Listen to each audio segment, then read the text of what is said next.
Hi, it's Tim Sattler here at Bank Chevrolet in Concord, New Hampshire, and today I'm standing with a brand new 2020 Chevy Silverado. This is a double cab with a custom trim level, great looking truck with the monochromatic look, Chevrolet stamped right there in the grille, good looking 20-inch wheels, and a load of good value equipment.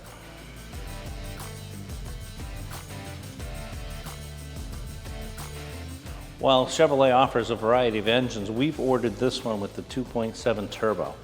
Gives great fuel economy, good performance, and a great value price.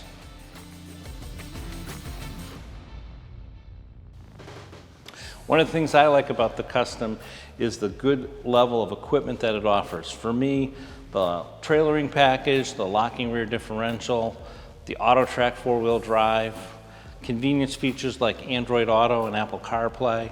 It's got climate control, keyless entry, all those features that I use every day.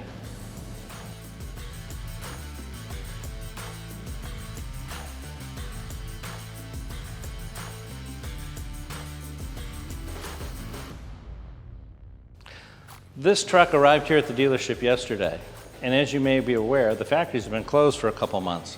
So we're back up and running. They're building vehicles, they're shipping vehicles, and they're arriving every day. And while the inventory levels have been lower than we'd like to have, obviously with new trucks arriving every day, you need to keep checking back. Inventory is going to only increase from here, variety is going to improve, selection is going to improve.